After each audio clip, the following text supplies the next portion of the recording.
好的，朋友们，我们在这里就拍人像了，拍他们两个。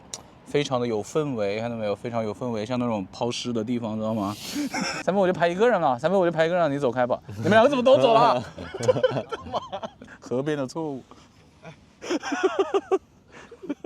Hello， 大家好，欢迎来到离线玩家 online 频道。vivo S 系列上周刚刚发布了，所以我们今天就拿他们3台线下机的 Pro 版本来对比一下。这个不是 Pro Mini 啊。Pro Mini 怎么了？未尝不可一战，好吧？6500的电池，骁龙8 Gen 5。哎，你的上一代是不是也是6500啊？你还记得吗？我不听，这次处理器好一些。处理器好多少？因为上次测的8 Gen 5能效还可以吧，高负载会稍微差一点点。我觉得它这个 vivo 的紫色没有我这个荣耀的粉色好看啊。我这个荣耀500 Pro 呢是骁龙8E，然后8000的超级大电池啊。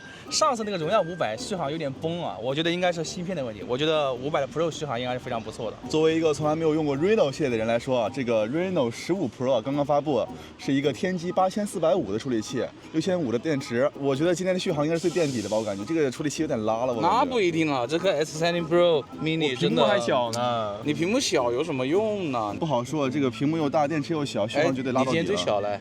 屏幕最小，上一代也是这样式的，好吧？后杠是个白色的呀，这个像珠光一样的颜色，还有什么蝴蝶结啊？哎，太适合你了，尤其是你剪完头发。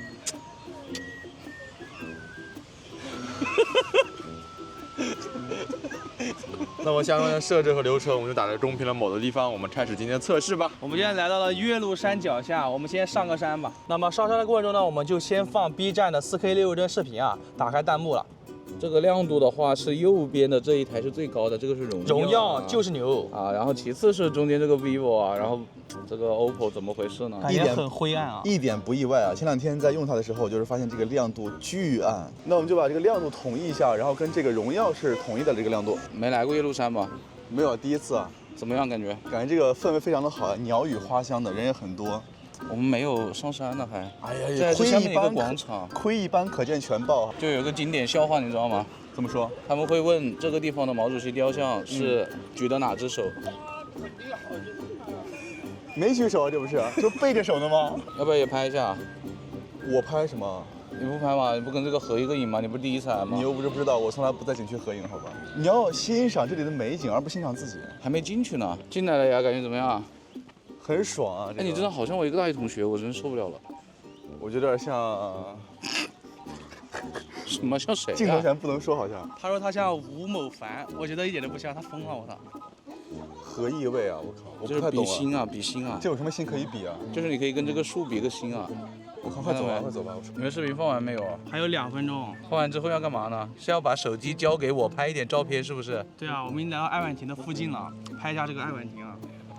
这不是爱晚亭，爱晚亭那边。是爱晚亭咖啡。看完20分钟视频了，vivo还是100的电。假的要死啊！我8000的荣耀现在还99。不想说话，我靠，我这97啊！你这个就调度比较线性嘛，绿厂一直这样的呀。我们现在要准备来拍照了，我们今天在这里就只用拍照模式来拍照了。拍照模式，但是我还是要先拍人，拍他们两个。哎，因为毕竟他第一次来嘛，就给他在这合个影吧。但是不知道为什么海报也要在边上啊。vivo 和荣耀他们默认的都是鲜明啊。荣耀还在鲜明旁边标了一个默认啊，那我们就用默认的鲜明啦。你们两个为什么要看着2个不同的方向呢？我真不懂啊。貌合神离。今天虽然没有太阳的直射，但其实环境还是比较暖的。荣耀500 Pro 跟荣耀500还是差不多，都是那种之前的荣耀那种风格啊，在取景器上显得锐化非常重啊，但是它后期会调回来一下啊。vivo 的鲜明还是会偏好看一点。OPPO 是整个层次感那些比较好的，他们的长焦都是3倍或者3.5倍这么个焦段啊。拍摄的时候，如果你们把3台手机放在一起比的话，你会觉得 OPPO 真的是又好看又真实嘞。这3台手机的下一个焦段呢，荣耀是6倍啊。OPPO 是7倍啊 ，vivo 这边呢可以点这个小的这个按钮，可以点到个5.8倍，那我就用这个，因为10倍感觉拍这个人有点奇怪啊。我再给你找角度啊，给你拍帅一点。就是我感觉拍荣耀的时候显得他皮肤很差，你们知道这个感觉吗？接下来准备在这里试一下他们的长焦啊，就望远的效果。3台手机呢，这个虽然都是什么3倍啊、3.5倍吧，但是它们的焦段呢亦有一些区别啊。这个荣耀啊，它是68毫米 ，vivo 是73毫米啊 ，OPPO 就是85毫米。啊，它会比较远一点，所以 OPPO 本身就会比较占优势一点啊。我们开始拍景了，那我们就把 vivo 和荣耀都调成自然了啊。你们看一下 vivo 这个自然偏暗偏蓝，是不是？是的，是的。没有 OPPO 那么的真实啊。荣耀是不是也是偏蓝？也是偏暗，你看荣耀到这个6倍的时候，这颜色完全不对啊。我们看一下吧，这个颜色哪里对了？我就好很多了。确实好很多吧。它虽然到这个7倍也不是那么的真实了啊，但是比起其他2台还是好很多的。哎呦，这个10倍感觉 vivo 取景器就挺糊的了。荣耀的取景器会比 vivo 的稍微清楚一点啊，但是这个颜色偏的真的是有点过分了。我们已经用的自然了，它还可以这么偏，我真的无语了。哇，荣耀到这个20倍为什么取景器这么卡呀，朋友们？哎好掉帧啊！它为什么？哇，它刚刚掉帧掉的好严重啊！现在又好了啊！现在又好了，感觉是它系统卡了一下啊。成片大家就自己看吧，因为我们在现场也不太好看他们的成片啊。接下来一张是30倍，已经很糊了啊 ，vivo。啊，荣耀会清楚一点，但是噪点也更明显一点。没关系，它后期肯定都会把这个噪点给抹掉的。OPPO 它会有一个算法的补偿你的防抖，但是呢，你就有点难对到你想拍那个地方了。但它取景器的效果依旧还是最好的。啊，最后再来一张60倍吧，虽然它最高可以120倍，但是我觉得没有什么意义啊。哦，到60倍的时候。OPPO 显示 AI 是自动开启的。vivo 这个成片大家应该可以看到，它涂抹的非常严重，然后它又勾了一些这种边出来了。可是我觉得除了 OPPO 之外，其他2台防抖在这个很长焦的时候都还可以啊。那接下来再拍一下这边的风景啊，你不是想喝那个什么爱万庭的咖啡吗？接下来还是用的自然啊。这个 vivo 为什么显得这么暗呢？你们看这个地的颜色吧，我已经受不了了。这个取景框，这对吗？然后我看看 OPPO 的。OPPO 的不就跟我们现在比较接近吗？直接用长焦了，他们那个2倍裁切不拍了。它从2000多的机器一直到他们的旗舰机，其实取景器保持的都还不错。接下来我就直接用10倍拍那个咖啡店上面的伞了。我刚看了一下他们的成片啊，我只能说每家的魔法呢是各有不同的，他们变化太大了。在这里补2张爱万庭的全貌吧。而且我们之前一直在夸荣耀它的超广角比较广啊，这一次它不广了。OPPO 也是16毫米的超广角 ，vivo 稍广一点点是15毫米的超广角。哎呀 ，vivo 这个自然不是要你去降这个亮度啊，真的把这个地方弄得特别的诡异啊。我刚刚是亲眼看到了 vivo 这个变化，它呢取景器上非常的暗，你感觉现在已经是那种傍晚大概5、6点钟天快黑的时候，而且还是阴天的那种天黑，但是它成片呢就又会把它提亮，我就不知道为什么要这么做。就我看的特别暗，然后我去调整曝光之后，那它不会给我过曝或者什么吗？我不懂啊。我们现在就往爱万庭上走啊，然后这一路上我们可能会随便拍点照片啊，大家就看一看拍的成片吧。荣耀跟 vivo 还是用的自然啊，我真受不了了，你过来看一眼，你过来拍一下。你看这个 vivo 的取景框，太暗了吧？你看一下吧，这个什么意思啊？我不懂啊，一坨死黑啊！这什么意思呢？有点看不清啊，跟旁边的一比的话。这个天上为什么是这个颜色呢？这个 OPPO 是真的比较真实的吧？对，我天哪，我就受不了了。你荣耀拿过来，对着这，那荣耀也是这种褪了色的感觉。对，荣耀，但是它亮度还是挺亮的，对啊但是颜色有点奇怪。这个是什么意思呢？这个我真不理解啊。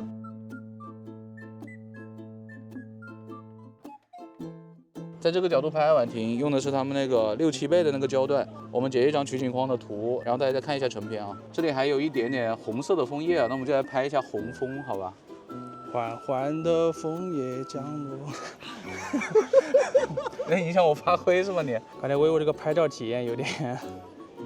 我无语了。3倍再来一张啊，长焦原生焦段。你拿完屎了？赶紧拍。爱晚庭了啊，给他们2个再合个影。什么？你们在笑什么？人这么多焦找尴尬的是吧？哎，不是，OPPO 为什么是个短焦啊？哎，不是3000多了，朋友们，什么东西啊？因为你们之前给我的时候是就是亮着屏这样给我的，你知道吗？我都没发现，我靠，这个为什么是短焦啊？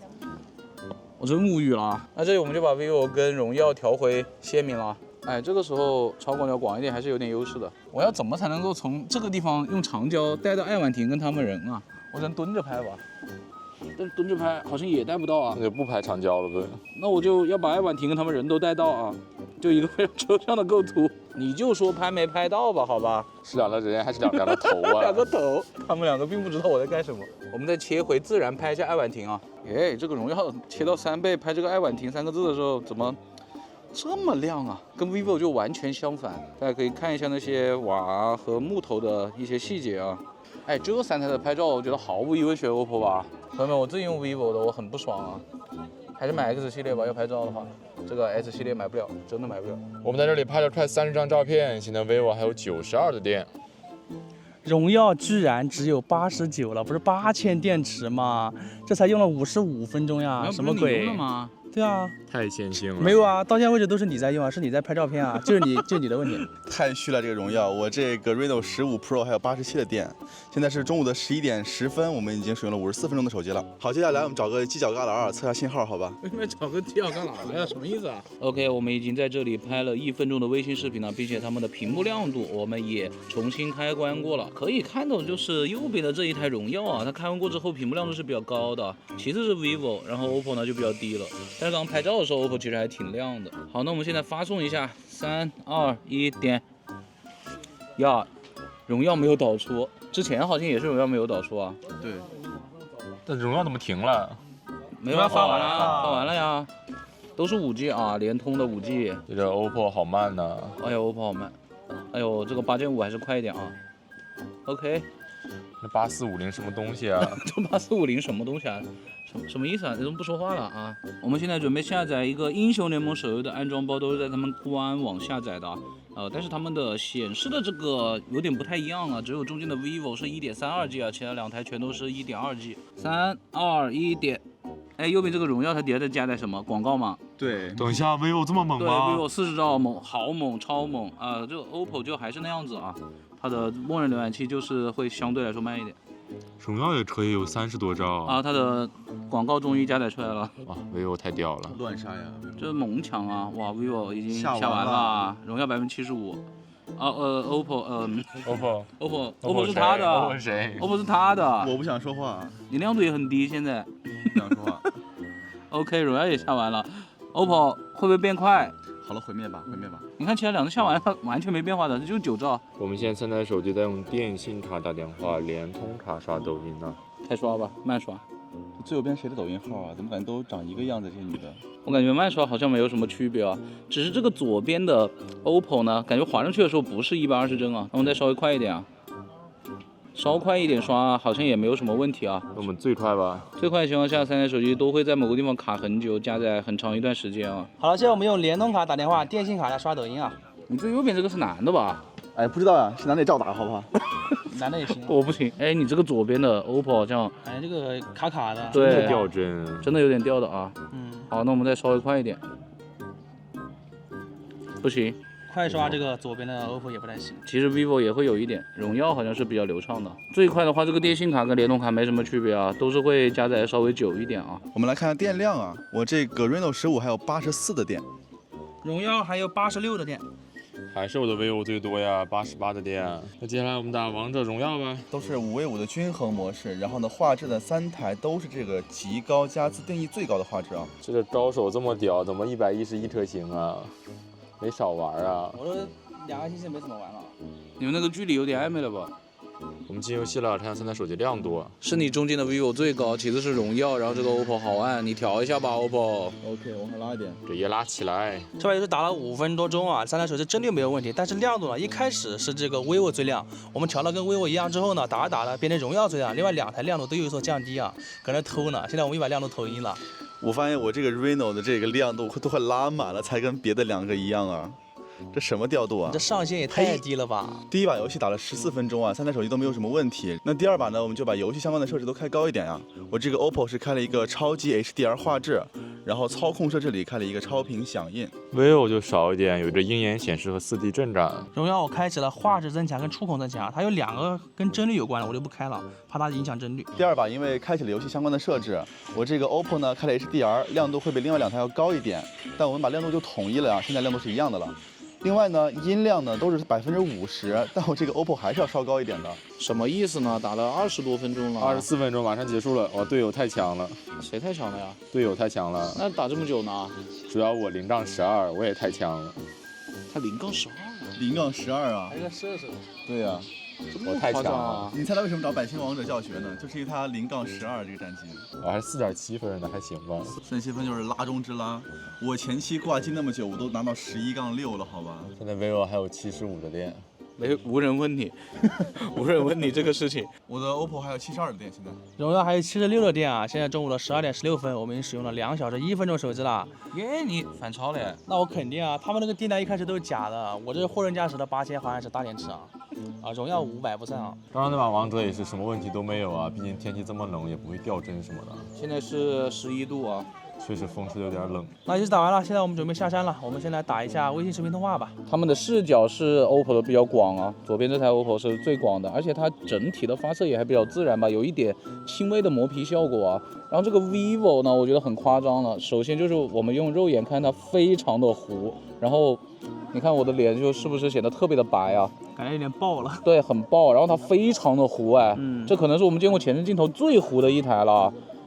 右边的这个荣耀呢，它视野就是整个3台里面最窄的了，但是它清晰度也还可以吧，并且它的美颜也没有很过分呢。这个 vivo 太夸张了，这是什么效果呢？这到底是我感觉的太严重了。这我感觉不是美颜的太严重了，它就是清晰度太低了，然后它曝光又有点问题，你知道吗？感觉人都泡白了，就是感觉已经走了一阵子了，你知道吧？那种感觉啊。后置的话也是右边这个荣耀啊，它的视野是最窄的，其他2台都还可以吧。后置的清晰度我感觉3台没有很大的区别了，但是荣耀的这边显得这个画面的颜色非常艳啊，跟真实是有一点出入的，其他2台就还可以了。但是 vivo 这个可能是它屏幕显示的原因吧，这个天上还是显得非常阴沉啊。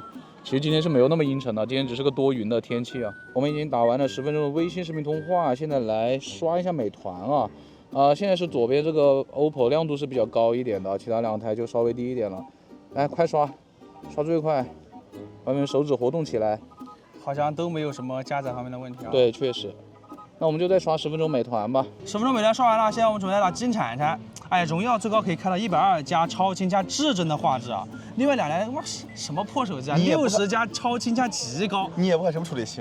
什么处理器啊？8500不是可以吗？为什么8500没啊？上次也没有120，上次还没有啊？一加不是有吗？还没适配好吧？那行吧。应该没适配好。我记得上次荣耀500一开始是60加至臻，然后更新了之后变成90加至臻，然后这个荣耀500 Pro 呢现在是120加至臻了，我操，太牛逼了！那我们就开始打吧，就打60加超清加极高啊。那只能跟他们一样的呀，没办法呀。然后我们会把亮度统一的过程中。你这个亮度，说你呢？哎，好，我往上拉一点。这把金铲我们打了10分钟左右啊，在开始之前我们是已经把亮度统一了，并且锁定了亮度，但是打着打着，这个 vivo 还是好亮啊，那个左边的 OPPO 怎么偷亮度了呀？其实荣耀也降了一点了。对，这个 vivo 好坚挺啊。那我们再把亮度统一一下吧。我们来到这个地下餐厅了。刚进来的时候，我觉得 vivo 显示网络重连，因为我们要坐在角落的位置。然后我们从角落出来以后，现在还可以了。而且它现在是5G。我荣耀是4G 啊，但是能玩啊。我的 OPPO 都是5G 啊，没有4G 过。那现在3台手机信号都比较稳定了，我们继续打吧。朋友们，我们又换了一个大一点的圆桌，因为这几个人太能吃了，所以我们点了6个菜，然后那个桌子有点小。你在笑什么？难道不是你太能吃了吗？这把金铲铲打了38分钟，我的 vivo 只有58的电了。我的 OPPO 还有55的电呀。我的荣耀还有62的电。现在中午的1点22分，我们已经使用了3小时8分钟的手机了，菜快上齐了，我们待会儿就把手机和大师来拍点照片吧。好的，又到了我最喜欢的拍美食环节了啊！一倍拍全部，用他们的长焦拍单个的菜，顺便看一下他们有没有长焦微距啊。这2个手机呢，是不是长得有点像啊，朋友们？我觉得荣耀很好看啊，比 vivo 好看多了。傻逼，我明明是 vivo 更好看。别吵了，别吵了。这2台就用鲜明了，荣耀已经挑出来一个美食模式了，好艳哦。vivo 其实也蛮艳的，但是没有荣耀那么艳哦。荣耀的长焦大概到这个位置就会切镜头了啊，这个位置啊，看到没？这个对焦距离，vivo 在这，荣耀大概在这里啊。OPPO 大概就是这个位置啊，它是3台手机里面最近的啊，而且它是85毫米，所以它整个画面就会显得比较近一点啊。好，我就用他们的长焦都拍1张吧，其他的我还是用2倍吧，因为这个 vivo 不是很好掌控啊。这个荣耀把这个绿色的四季豆都拍成黄的了呀，朋友们。vivo 虽然很亮，但它也不至于把这个豆角拍成黄色啊。OPPO 还是在真实跟好看之间找到了一个平衡的。荣耀这张鸡爪我已经无力吐槽了，我的天呐，这个颜色太诡异了。vivo 这个颜色也不好看啊，曝光拉的有点高。但是比荣耀还是好一点。荣耀牌这种粉丝又是那种很艳的，感觉它牌品不是很稳定啊。大家就挑一个自己觉得好看的吧。OPPO 它其实曝光是最接近我们现场环境的，会稍微美化一点，但是不会很过分。好看的话，大家就选自己喜欢的就行了。吃饭前我们就播放了这个 B 站的1080P 原画的直播呀。我这个 OPPO 的信号呢，刚才不是很好，这个直播加载了半天。现在3台手机的亮度是中间那台荣耀会稍微高一点点啊，但是高的不多。其他2台的话就稍微调一下吧。几个意思？什么几个意思？吃饭了看不见呢？我念噻。你只吃1碗是吧？啊，就是1碗，一天就吃1碗饭。我们都是那么小的碗，这一桶饭都不够你装的。一天就吃1碗，尽量要自律一点好吧？只吃1碗饭。你不是在减肥吗？什么玩意儿？放纵餐？你别说了，放纵餐不是1周只吃1天的，也可以1周吃2天。所以今天就是第2天，好吧？今天礼拜1，哎呀，刷新了，周天还吃了1次呢，还不够啊！先吃这么多，先吃这么多。我们吃完饭了，期间看了30分钟 B 站的直播，现在 vivo 还有54的店，荣耀还有55，OPPO 还有49。哎，还都挺耐用的感觉。那接下来我们在这里测一下信号吧，这里在地下，信号不是特别好。我们现在准备下载一个300多兆的一个安装包啊，也是一个游戏的安装包啊。从左至右分别是 OPPO、vivo 和荣耀啊，来吧，3、2、1点。这里速度确实不是很快啊，但是荣耀好像是要快一点的。对，它现在到7兆了。哇，9兆了，看标了，把其他2个吸完了。11兆了。哇，这个 vivo 没有了 ，vivo 0。哇，你离我远点。你变成0了。你把老子吸走了。本来就是。本来就是。有人想完了，朋友们，绝对优势。巨快荣耀哦 ，vivo 速度上去了，那刚刚就被荣耀吸干了呀，你被它吸干了，你知不知道？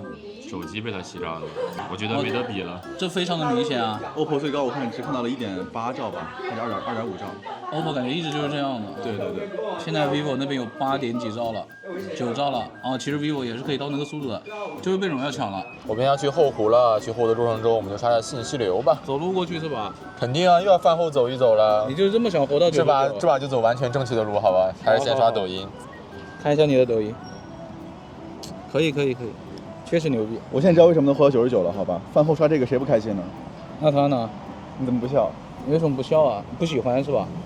刷了10分钟抖音了，现在换下小红书。看看，我的代言人。没有点错了。别点错，你都这玩意，什么意思啊？什么意思啊？你往那边走是干嘛？我在往那边走怎么了？腿长。往那头走。那走呗。怎么说啊？要不要拍？要不要拍？走啊，我们一起拍去。你要不要拍？我不想拍。已经刷完10分钟小红书了，现在来换淘宝，非常正常。你搁这偷偷看什么呢？太正常了。你往上滑一点。怎么了？你自己说怎么了？你非要看这个，那我也管不了你。你自己这边避重就轻。是你自己非要看的。我们已经刷完30分钟信息流了，我们先来看电量吧。我这个 OPPO 还有42的电，vivo 43。荣耀还有48，现在下午的2点50分，我们已经使用了4小时22分钟手机了。那么这里景色还可以啊，我们把手机给大师来拍点照片，拍点视频吧。就是给你拍一点氛围感大片，好不好？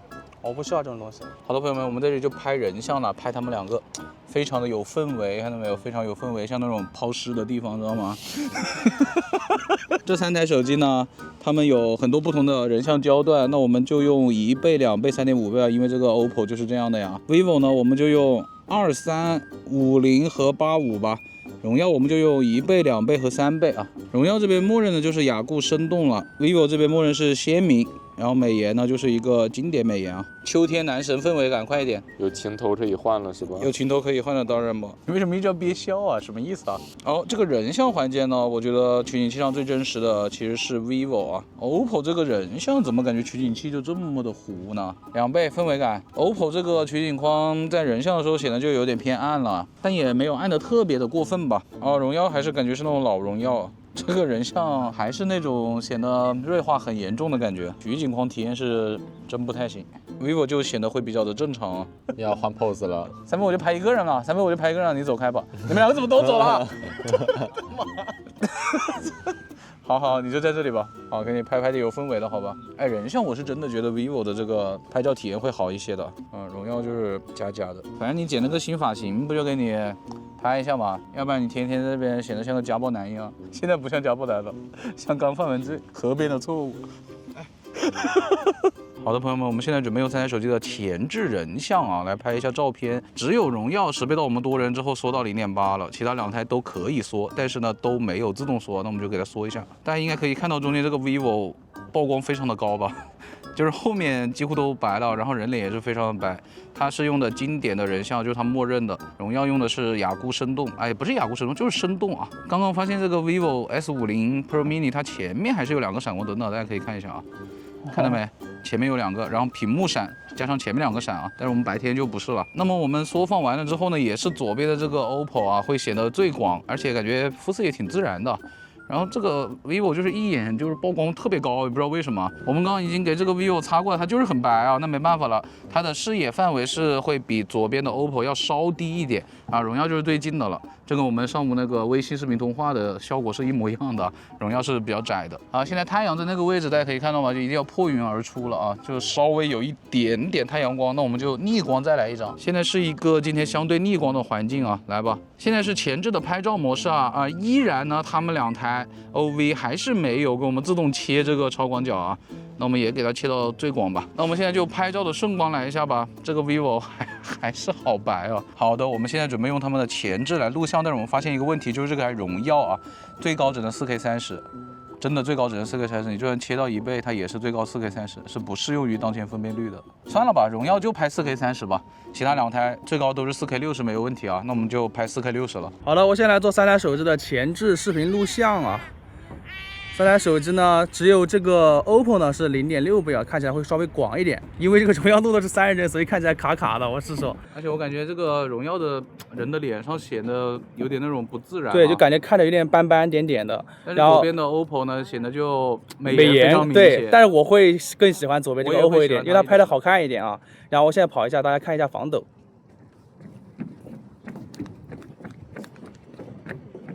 现在也没有什么太阳了呀，这个太阳被云遮住了啊。对，我们就不转。你转一下，你转吧，你转吧。好好，你就是偷懒是吧？不想转。因为也没有什么太阳光。好，没有什么奇怪的眩光啊。这哪怎么会有？因为根本就没有太阳光。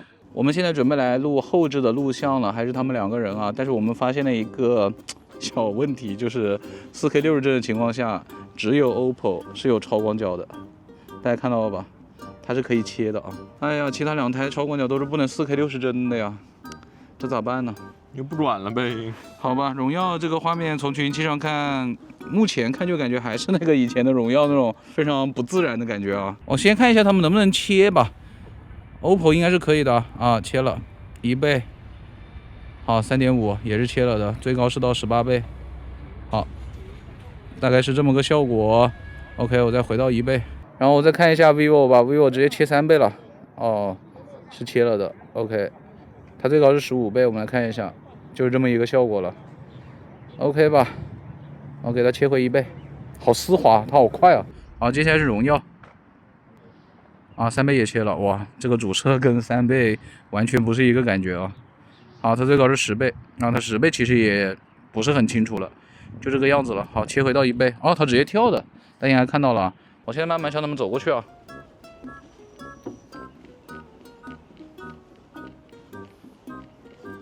你怎么又在笑呢？我感觉 OPPO 刚刚好像有点掉帧了。好，我现在慢慢转圈。家暴男不要笑了，家暴男，你再笑家暴你，让韩宝家暴你。好，现在就是他们的防抖啊，大家感受一下。这个荣耀的曝光真的好奇怪，我现在准备跑过去了啊。开跑，来感受一下这个防抖。我觉得 vivo 跟荣耀的还可以，但是 OPPO 从取景器上看是有一点抖的。那我现在在快速跑转圈。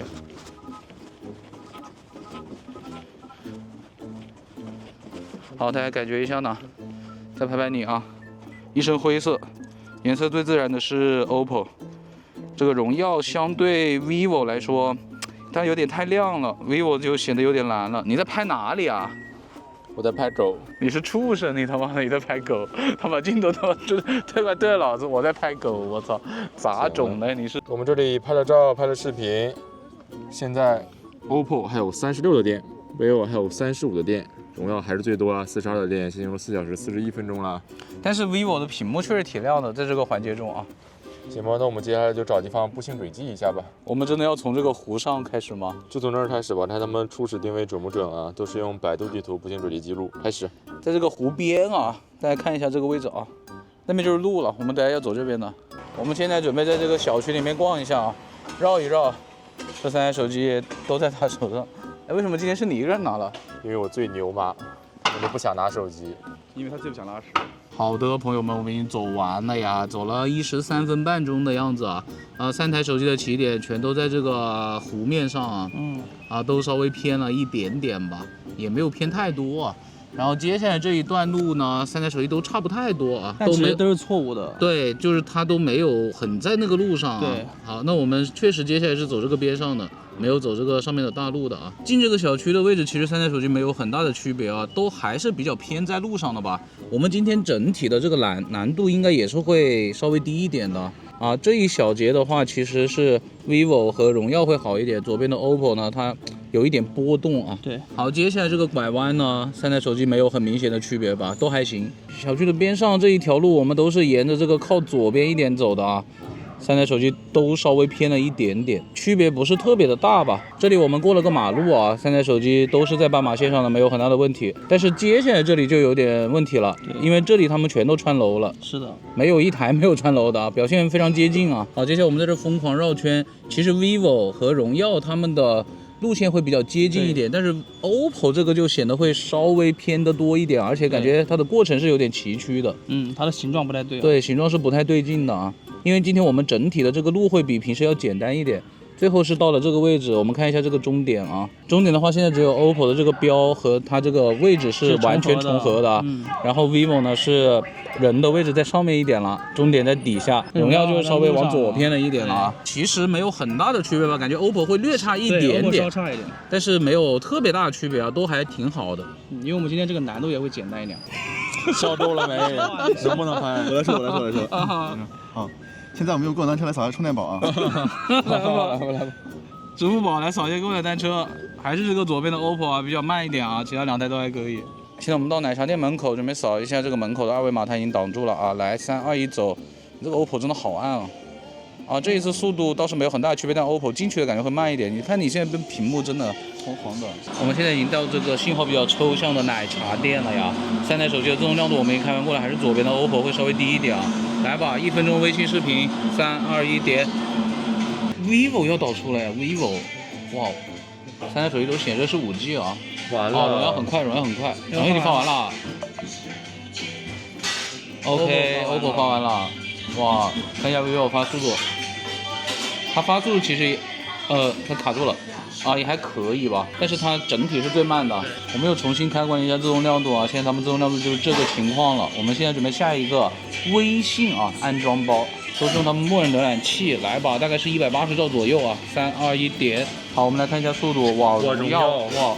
哎，现在是 vivo 最慢哎，哦 ，vivo 起来了。我荣耀还有时间加载广告都遥遥领先呢。vivo 狠吸荣耀 vivo 好像把荣耀确实吸走了。太3台手机在这里信号都还挺好的，哎呀，都能保持在个3兆左右啊，有的时候甚至更高一点。哎，荣耀还是下的比较多啊，但是 vivo 跟它差距不是很大，反倒是 OPPO 现在还保持在了2兆左右，2点几。完了，还真不一定。等一下 ，OPPO 反超了 ，OPPO， 哇 ，OPPO 啊！这无人问津的角落要赢了啊！有人在意好吧？我一直在看。好 ，OPPO 下完了。哇，现在其他2台一模一样，vivo 加油！还是荣耀快一点点。OK， 哇 ，OPPO 居然赢了，这个太爽了吧，爽文！我们现在打10v10的王者荣耀，3台手机都是均衡模式，开的最高帧率和最高画质。OK， 现在3台手机里面是荣耀的亮度最高，其次是 vivo。你的 OPPO 就一天都是这样了啊。那我们现在把亮度统一吧。刚刚我这个 OPPO 出现的网络波动啊，大概这个红了460，大概有5秒钟时间，然后又黄了大概3秒钟时间吧。我荣耀也有点问题啊，之前红了一次，1秒钟的样子。我的 vivo 一点问题都没有啊。没过一会儿啊，我这个 OPPO 又460了，刚刚跳了一下，然后我这个干将木也在那儿虚空行走啊，大概8秒钟的时间，打了12分钟啊，樱木一语成谶，好吧，我这个帧率直接掉到了90帧啊，这是网络又烂，然后帧率也稳不住。今天很凉快，什么调度啊？8450，8450，8450，理解万岁，好吧？荣耀跟 vivo 都没有任何问题啊，只有 OPPO 这个啊，好了，芯片是吧？好了。那我这个调度这么烂，我就把游戏模式开一下，好吧？我们现在开这个电竞模式，哎，回来了，回去了。117、120，看能稳多久？好吧？我玩着发现这个 vivo 怎么是4G 呀？对啊，那个联通怎么但它延时还是控制挺好的，没卡过呗？没卡住。现在我们进入到终局之战了，我一进到终局之战里就90帧。哦。OK， 80。垃圾 vivo 啊！我的荣耀一进去还是120，然后打的途中呢会降到最低110帧。我的这个 OPPO 帧率没有变，开了之后还是119、120这样子。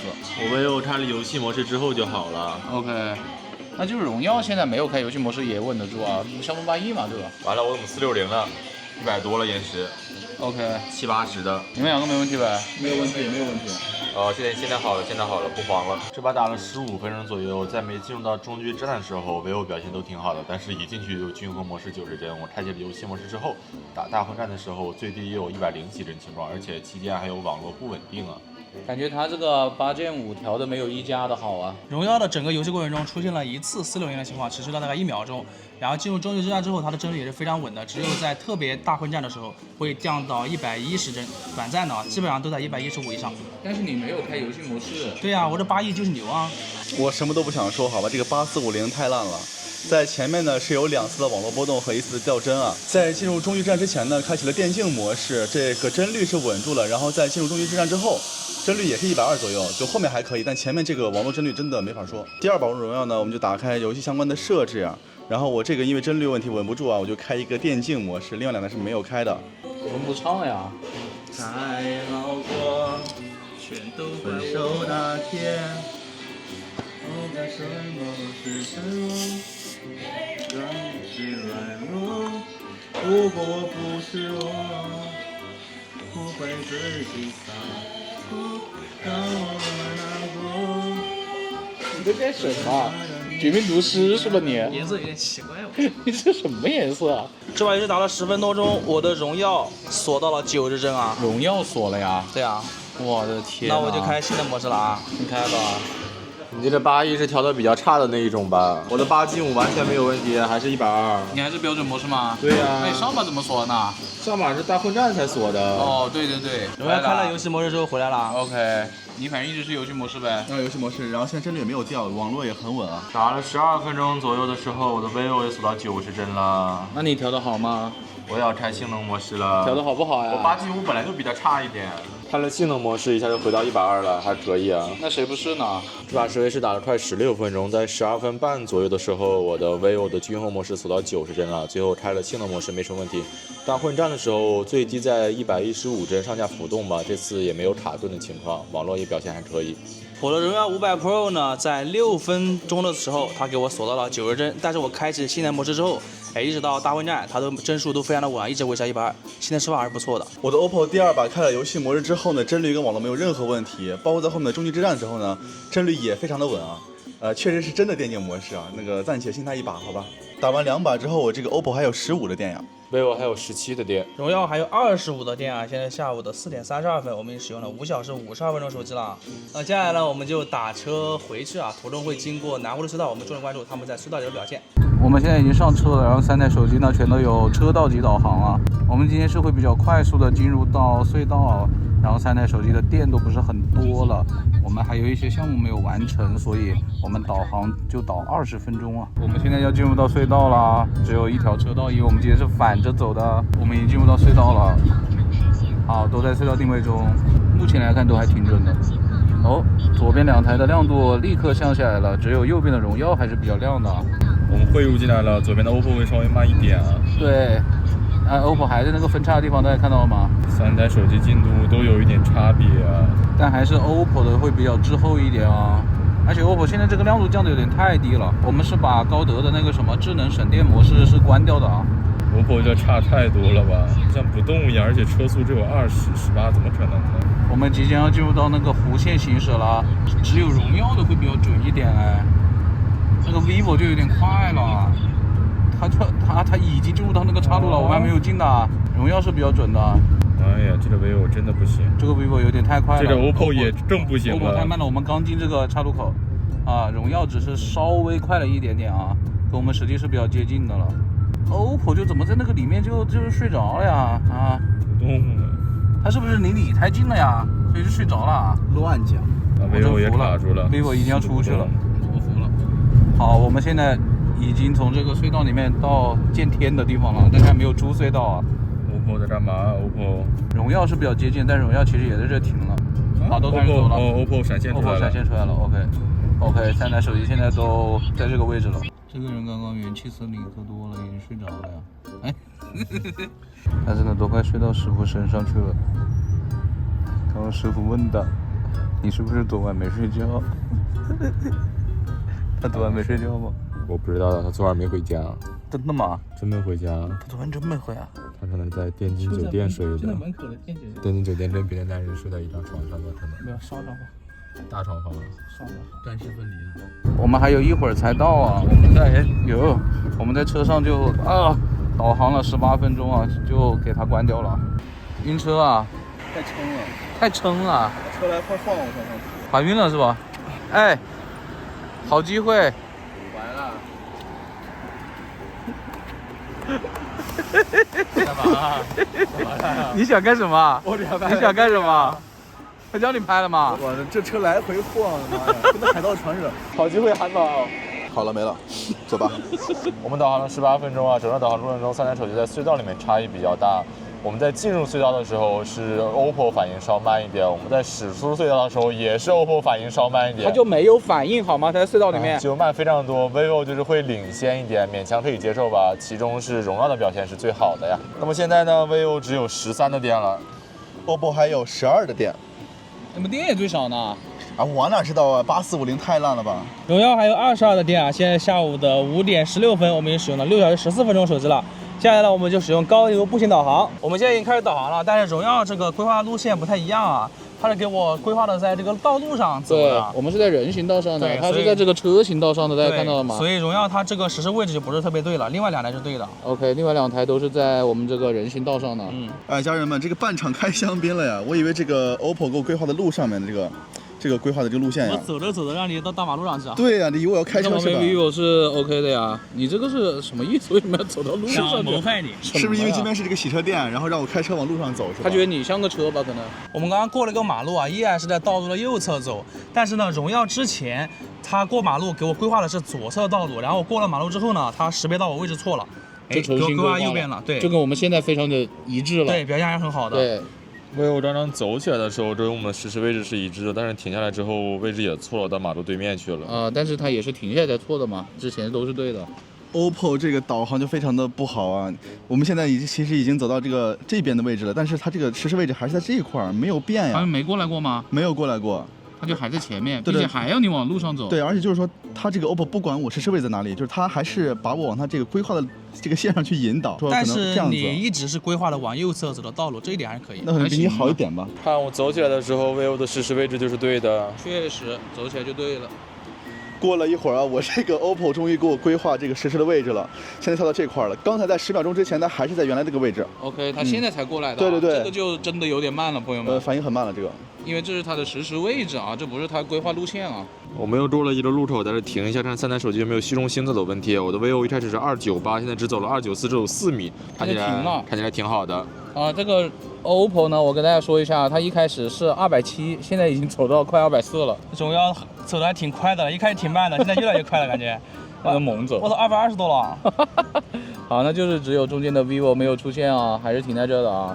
那你们上去调理吧。荣耀的步行规划非常的灵敏啊，我们刚到调理点，它就识别到我的实时位置变化了，因为它之前是道路靠近这个马路的一个路线，然后我到上面之后，它直接靠近里面了，非常准。我这个 OPPO 呢，刚才走起来的时候，实时位置是正确的，相比上一段路来说已经好很多了。但是呢，实际上它这个位置是不太对的呀。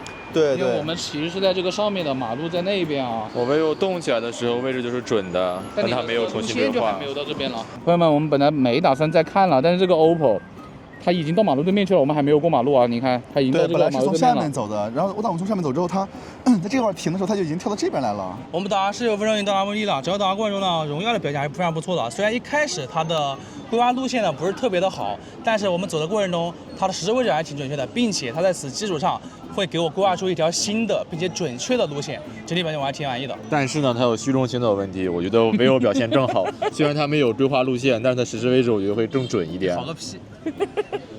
干嘛？我有什么要说的？我这个无论是实时位置还是路线规划，都是倒数第一啊！同时也还有虚构行走。对，就是 buff 叠满了，好吧？我不知道怎么说了。好，现在我的这个 OPPO 只有9%的电了呀。哎呦，vivo 也是9%。OK，荣耀还有17的电啊，现在是晚上的5点38分，我们已经使用了6小时35分钟手机了。那接下来我们就去厕所测一下信号，收个尾虽然说这个我们平时的这个负载是差不多的，但是其实今天的负载是会相对来说低一点，因为天气本来就不是很亮了，而且呢，金闪闪是60帧啊。对，我们到这个信号非常差的厕所，然后3台手机里面是只有 vivo 没有环境色自适应的，但是荣耀即便开了的话，它也是不太明显的啊 ，OPPO 是比较明显的，感觉荣耀这个比这个 vivo 还要蓝一点啊。那接下来我们先用联通卡打个电话。点。都很快通了。现在我们微信同时发送一个表情啊，来吧。点。啊，都挺快的。好快呀！我们同时进入了这个微博同城啊，3台手机刷出来了新的，我们现在同时刷新看看。中。哦，是荣耀最快哦，并且图片也是能加载的。左边的 OPPO 出来了，vivo 也出来了。好，我们再重新来一次。但是他们图片加载都是没有荣耀快的。中。现在是 OPPO 最快了。荣耀也出来了，还是 vivo 最慢了。对，我们现在进入到抖音了。我现在3台手机都能动了，好像。我们都一起刷新加站站。你看这个 OPPO 还确实很卡，我的荣耀毫无压力啊。你找个评论区吧，点。爽有什么用？评论都看不到。不是，这个 OPPO 画面是不动的，但是评论能加载。即便是在这个比较昏暗的厕所，亮度呢还是 OPPO 最差。我们现在已经切换到了电信卡了，现在打电话。点。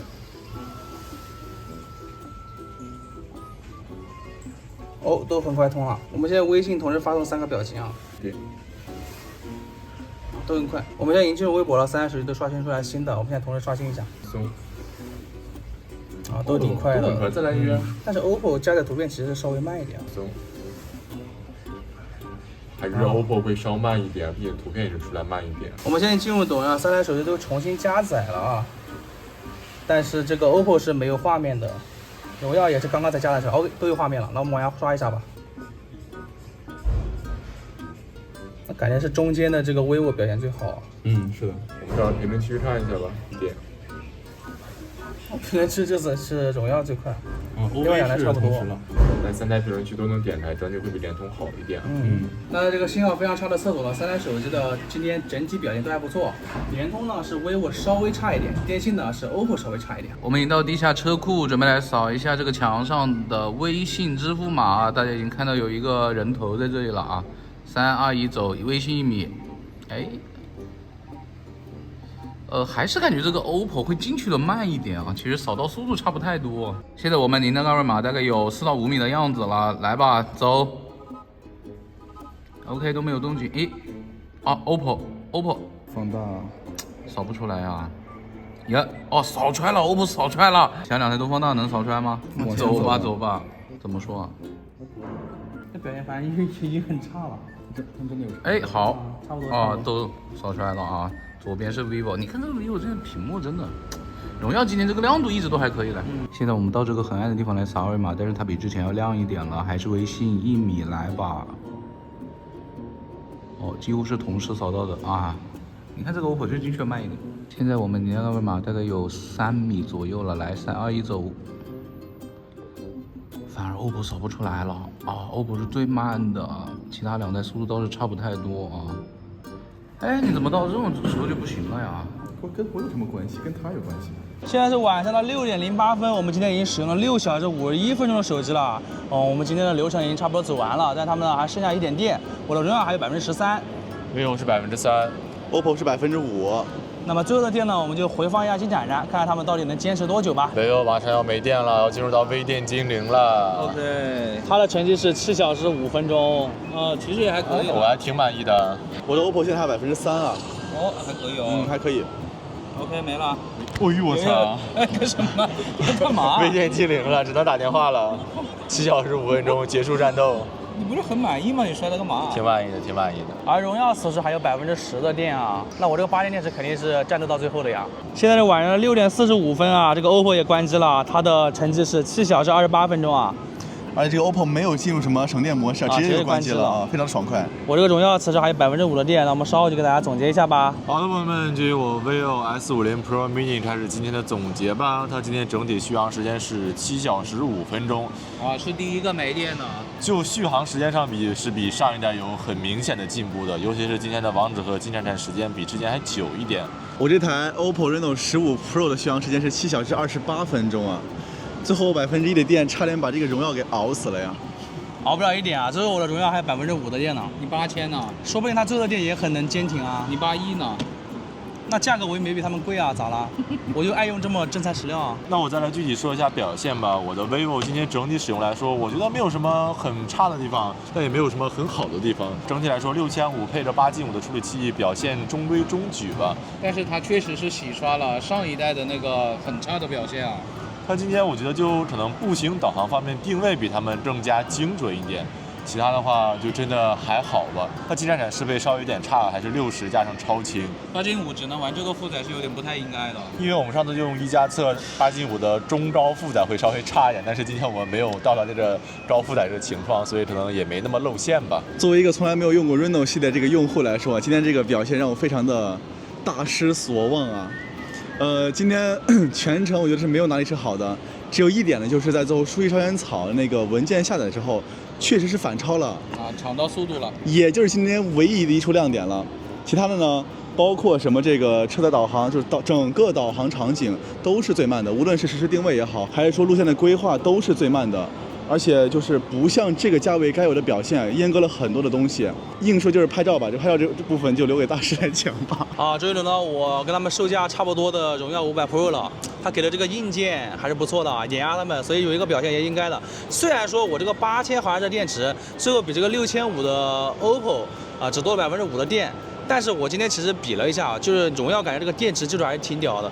它虽然有8000毫安的大电池，但是它机身还是比较小，比那个 OPPO 要小嘛。但是它的电池密度挺大，它厚度是跟那个 vivo 差不多的。这个续航成绩我还比较满意啊，因为它是比那个我们上次测的那个荣耀500要好很多的。那个也是8000电池，但是配了个8S 真4处理器，整体的表现就很差，然后续航也崩。但今天它整体表现其实挺好的。首先就是它的亮度是3台里面最好的，其次它在导航方面的表现也比较好，比如说它的步行轨迹比较精准，然后步行导航的时候，它的轨迹规划是非常的积极的，并且它车载导航表现也是最好的。然后今天在那个下载，它的强网能力是非常出众的，给那个 vivo 直接吸完了，把你吸完了，手机吸完了。用了7个小时28分钟之后，它剩5%，我满打满算估计低负载应该能用个接近8个小时吧。这个电池续航，我觉得虽然是打的60帧的金盏燃，但是还是比较满意的。另外，它的性能释放也是比较好的，毕竟它是一个8亿的处理器嘛，它打王者荣耀10v10，开启性能模式之后是完全不会有波动的。不过它的均衡模式表现一般啊，是比那个 vivo 要更早的锁了90帧，但是开启性能模式之后，它还是性能比较激进的。至于拍照方面，交给大师吧。首先呢，他们的硬件其实是比较接近的，都是主长网都有的。我先说一下超广角吧，就是荣耀之前不都说它的超广角比较广嘛，但是这一次这个荣耀500 Pro 我比较不满意的就是它的超广角现在变成16毫米了。这3台里面是 vivo 是15毫米的超广角啊。我是觉得15、16毫米的超广角是相对来说比较不那么广的啦。那么今天我印象比较深的就是在拍照的时候，这个 OPPO 啊，它在我们普通的拍照模式下，它的整体的取景框的效果是会比其他2台好很多很多的啊。荣耀呢是会比 OPPO 我觉得要差一点点。这3台里面最差的就是这个 vivo 了，亮度也不高，然后整个画面偏灰暗，也不真实。但是它在人像的拍照上又是这3台里面最好的了。如果你平时喜欢用人像模式多的话，我觉得可以选 vivo。但是如果你在普通的拍照模式下，那我是建议就选 OPPO 吧。今年整个绿厂，无论是真我还是 OPPO 还是1加，它什么价位的机器，其实取景框的体验都是比较真实好看的。至于荣耀500 Pro 呢，上次测荣耀500，我觉得它就是很早以前的荣耀的那种风格，并不是今年 Magic 的风格。但是荣耀500 Pro 它其实也差不多啊，它也是比较偏以前的荣耀的拍照风格的，那个拍照风格就比较的艳丽，然后白平衡也是不太稳定。我个人是不太喜欢的。这3台手机的录像，我觉得整体比较差一点的就是 OPPO 了，而且它还出现了一些掉帧的问题，但它的颜色也是一如既往的比较准啊，而且它的拍摄规格整体也会比其他2台手机要稍微好一点。它的超广角是可以支持4K 60帧的，其他2台都是不支持的。前置的话，OPPO 还是走的那种比较真实、偏好看一点点那种风格。荣耀就是前置的视角比较窄，而且它的前置是不能够拍摄4K 60帧的视频的。vivo 这个前置在拍人的时候就感觉有点过曝了，那整个的曝光是很不自然的，并且它的微信那个前置的效果真的非常的差，可能是我们用过的手机里面最差的那一档了，非常非常的糊啊！为什么这么糊呢？但我感觉也比小米的会好看一点，小米的是劣化太严重了。小米是丑，但它是不清楚，非常之不清楚啊！我也不知道为什么，也有可能是这台机器它刚发售吧，所以它可能没有优化好，它后期可能是会优化好的。而且这3台手机都是没有长焦微距的，在3500以上的这个价位里面没有长焦微距，我觉得是不太能够接受的了。而且这3台手机的最近对焦距离也是有一定的区别的。OPPO 是整体比较近的，荣耀呢相对来说远一点 ，vivo 就离得半米多了呀。好像上一代就是这样吧。所以我觉得大家如果要拍照的话，尤其是蓝厂吧，你还是去买 X 系列吧，不要再买这个什么 S 系列了，真的不太行的。而且它也没有蔡司联名。绿厂就是无论哪个价位的机器，它其实拍摄体验都是有保证的，但成片呢就不太一定。荣耀呢，我觉得大家要买也去买 Magic 系列吧，Magic 系列今年的提升还是比较大的，数字系列感觉还是差点意思啊。那么一会儿呢，我们还会去拍一些夜景的照片和视频，大家不要忘记看哦。OK，那么本期视频到这就结束了。如果大家喜欢我们的视频，不要忘记了一键3连。你这么想下班吗？我要赶紧下班了。加关注。好嘞，好嘞。更多精彩视频，请继续关注离线玩家 online。我们下期视频再见，拜拜。还没拍完呢，拍夜景呢。刚不是说过了吗？你疯了。OK， 走吧，拜拜。OK， 我们现在进行一个夜景的拍摄了，已经下了一点点小雨了，我们就尽快了。先从他们的1倍开始啊，我们还是要变一下焦，看它的长焦能不能够触发啊。OK， 我现在来试一下 OPPO 啊，超广角是缩了的，只有它能够缩超广角。OK， 我再看一下3.5倍，它切了吗？它没有切，它3.5倍没有切，它在这个情况下调不出来 OPPO。哎，切了，到10几倍才切的啊，它是切了的，它到10倍才切啊。好，最高是18倍啊，拍它就是这么一个效果了，已经很糊了。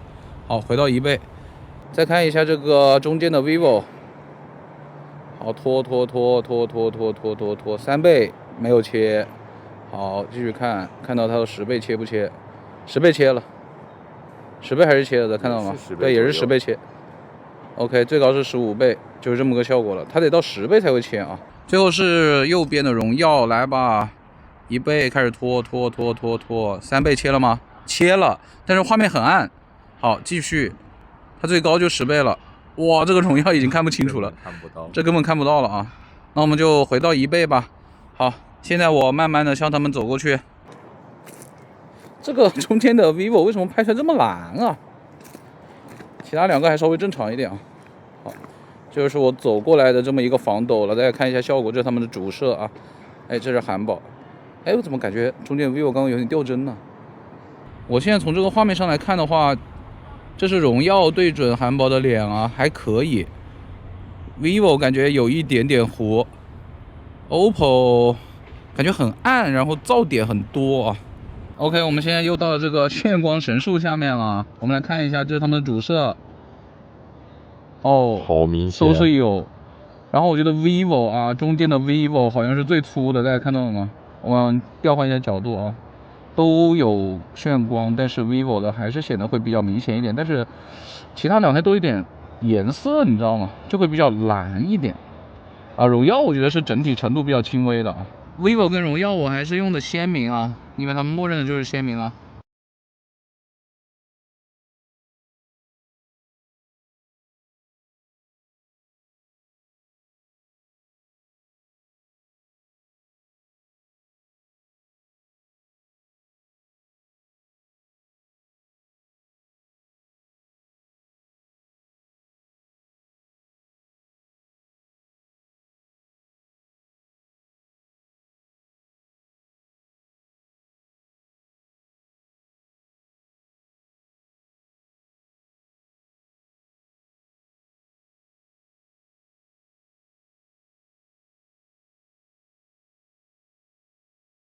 夜景拍完了，我的感觉就是 OPPO 呢还是延续了白天的那个优势啊，它只要能调得出来长焦，那就确实还是挺厉害的，并且它的整体的白平衡啊是比较的真实的。